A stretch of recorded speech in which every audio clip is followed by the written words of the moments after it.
Hey guys, what's up? It's me, Austin here, and today I'll be reacting to These Countries Are Impossible to Invade. This video is by the Infographics Show. I haven't reacted to this channel yet, but I did find this video and it seems like a very interesting topic. I imagine countries like Switzerland are going to be on this list because Switzerland is a very mountainous area and everything, but I will also leave the link to this video in the description below. Also, only a small percentage of people who watch my videos are actually subscribed. If you like my videos, please subscribe. It's free. You can always unsubscribe later if you want to. Enjoy the video. When coming up with a battle plan, there are certain countries you never want to invade. They might have nukes and large armies, or impossibly difficult terrain to maneuver through, or even 11 time zones within its borders. It may be possible. Oh yeah, just as a side note, I remember that there was one time that somebody commented saying something like, I can't remember exactly what they commented, but I think what they said is that the Russia's climate isn't really a factor when invading Russia, something like that. But as we've seen from the past, the harsh winters really do make a big difference. Just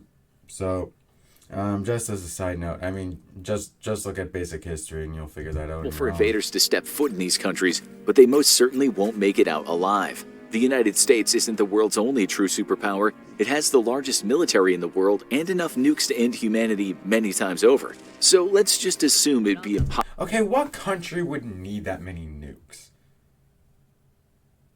Like, come on. If we all just worked together, created some world peace around here, we wouldn't need all these nukes. It's ridiculous. You don't even, the United States probably doesn't even, in theory, need a quarter of the nukes that it even has. Possible to invade and put the U.S. on the sidelines until later on.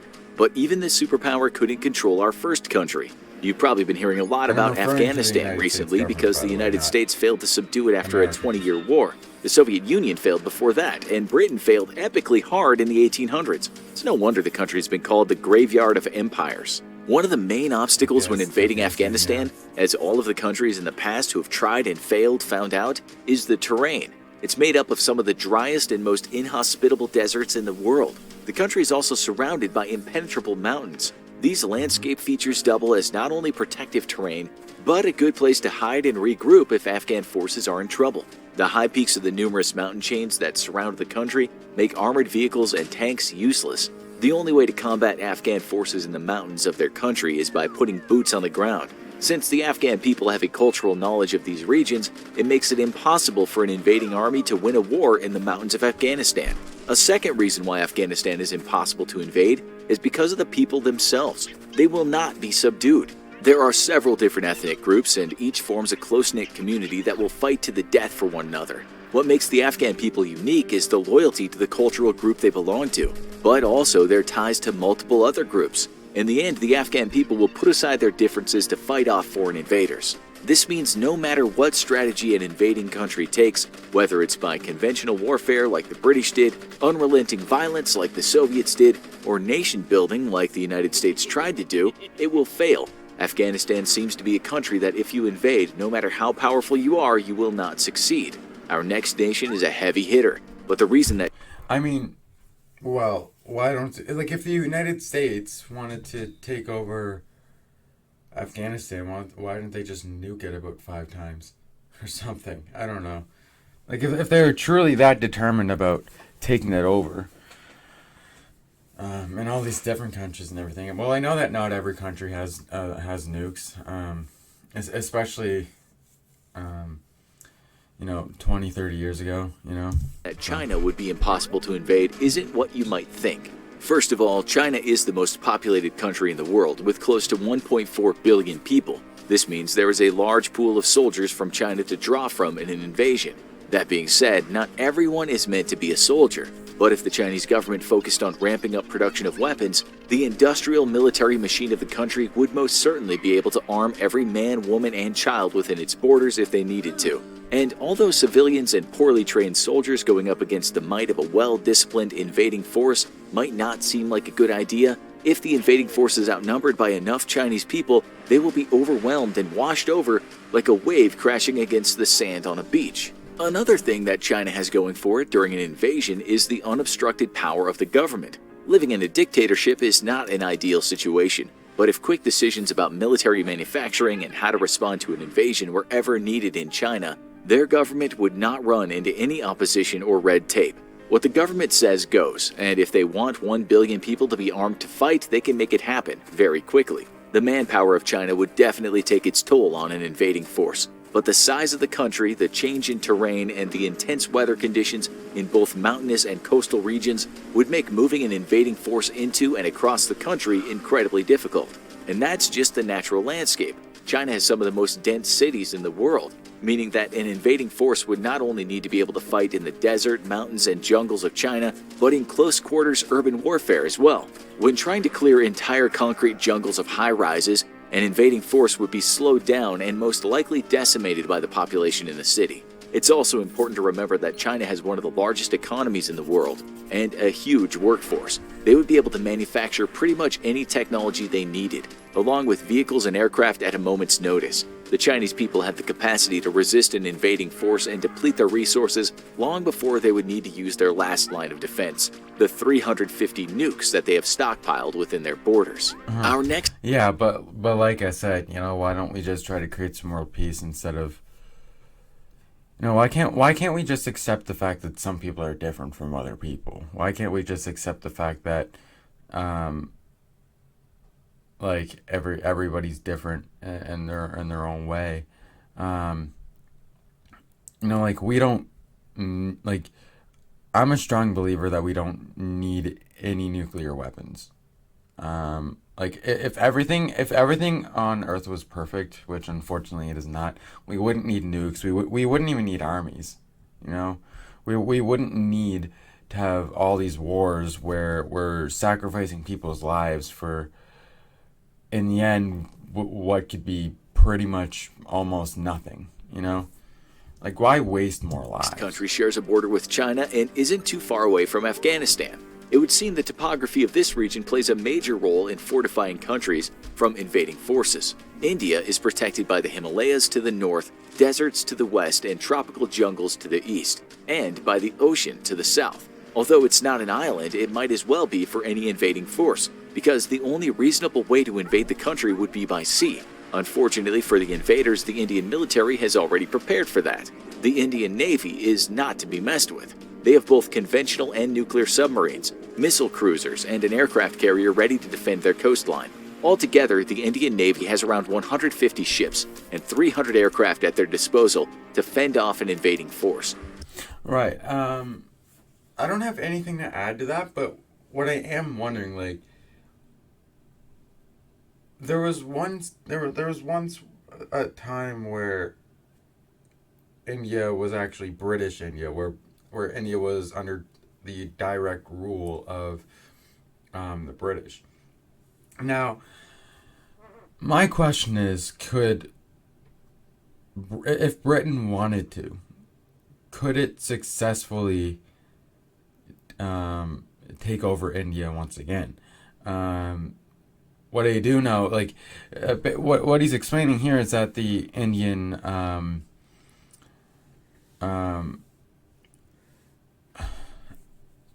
Navy, the Indian Navy is very strong. But what I also know is that the Royal Navy that the UK has is also very strong. So I don't know. Maybe somebody did could do some sort of simulation, or maybe there's all these different facts I don't know about that could contribute into making a valid educated guess, I guess. So just getting to the country would be next to impossible. But once within the borders, things do not get any better for an invading force. India has had to contend with hostile neighbors in Pakistan and China for many years now. The Indian military has already developed strategies to fend off not just one, but two invading forces at the same time. One of India's most powerful weapons is the preparations they've already made for an invasion. That's good. Like trying to make plans for like this is how we should. This is the way we should go if two countries decide to invade us at the same time. One of the most difficult things in warfare is battling a war on multiple fronts. So, having a good, solid plan as what you should do if multiple countries decide to attack you at once, like that's a really good idea. They would not be caught off guard, because at some point they already expect to have to protect their country from multiple invaders. Even if a rival military eventually does decide to invade India, their tactical options are limited. The massive Himalayan mountains take away the option of having air support and ground support in the northern region of the country. If Indian forces pull back to the mountains and hold their ground, it would be a long and losing battle for the invading force. Also, let's not forget that India's population rivals China at close to 1.4 billion people as well. They also have a stockpile of 160 nuclear warheads. One other country from the Asian continent that would be impossible to invade would be the Democratic People's Republic of Korea. Yep, North Korea, the country that if you're North Korean, you can't actually legally leave the country. Unfortunately, North Korea is under a dictatorship where if you say anything bad about the government, you can be killed just because of that. So, they don't really have the same sort of freedom of speech things that over here in the Americas that we have.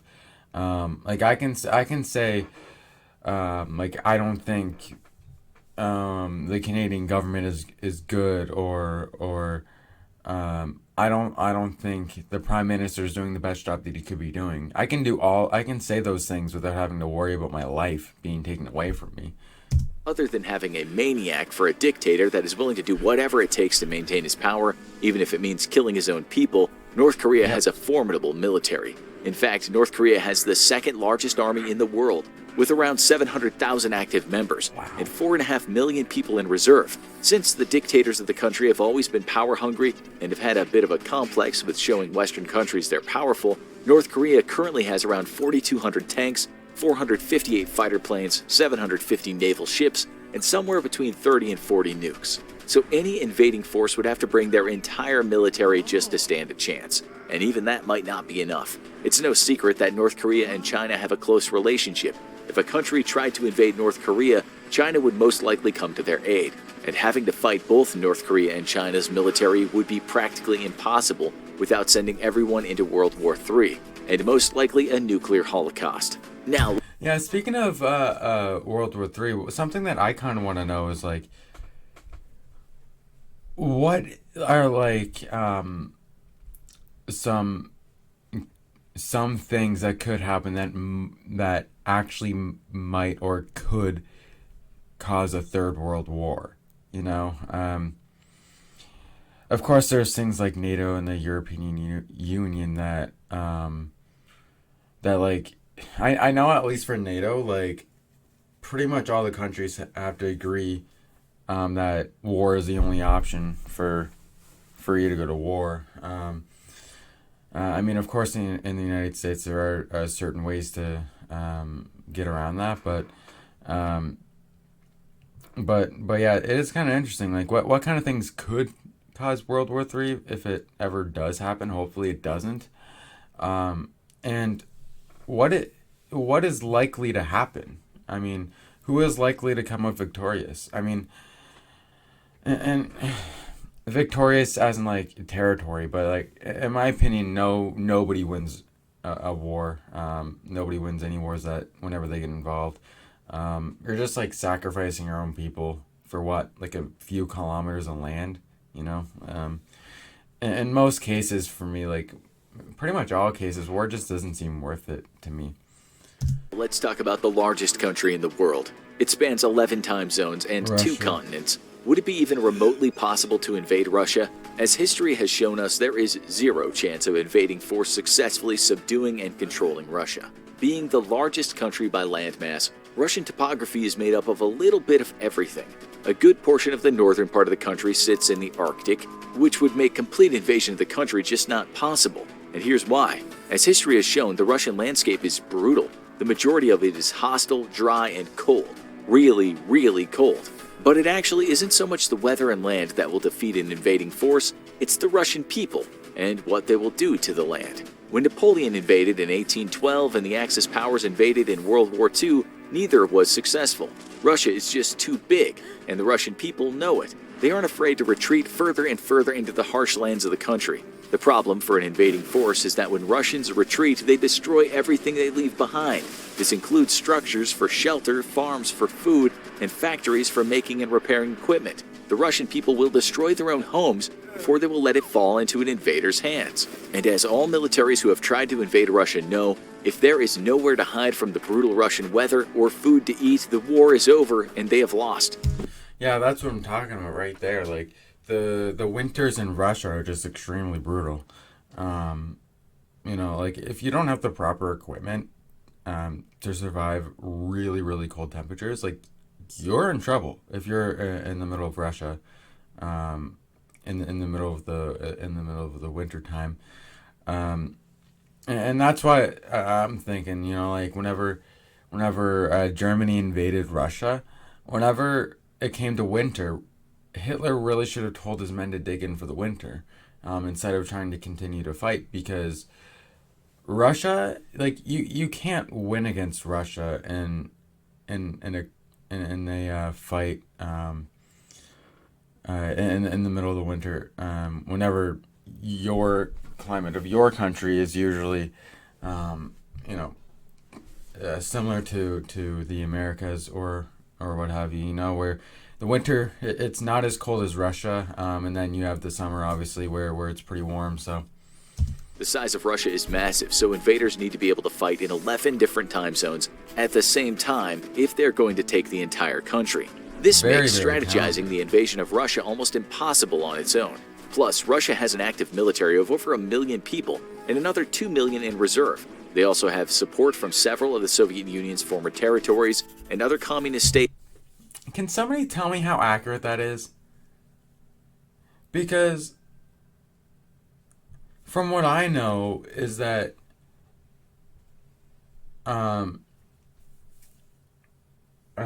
whenever they were a part of the whole union, eventually they just wanted to be independent, be their own independent countries. So I'm not totally sure how accurate that is, but states from around the world. And let's not forget that Russia has the most nuclear weapons stockpiled only after the United States, with around 1,600 currently deployed and ready to go, and another few thousand in reserve. Our last country that would be impossible to invade may surprise you, since they have a reputation for being so nice. Canada is a formidable I don't know. Like, you're not going to include Switzerland or even the United States on the list. Like, I don't know. Let's see what he has to say. Country for an invading force. It isn't that their military is particularly strong, but because of other aspects of their country. It is the second largest in the world in terms of landmass. And like Russia, most of it is either covered in ice and snow or made up of mountainous, hard-to-cross terrain. But the real problem with invading Canada is not what you'd have to go through, but who you'd have to go through. Since most of the country resides in the Arctic, the only viable entry point is from the south. Unfortunately for any invading force, that means they must go through Canada's ally, the United States of America. Yeah, but if you were to attack the United States, wouldn't Canada support the United States as well? So it kind of goes back and forth. So that's why I'm kind of surprised that the only mention of the United States in this video regarding to this kind of stuff is mentioning how they would support Canada. I don't know. And as mentioned before, the U.S. has the largest and most powerful military in the world, so invading Canada is simply not an option. It may or the United States seem logical that countries in remote areas of the world would be difficult to invade, But this isn't true anymore. With today's technology, isolation doesn't guarantee protection.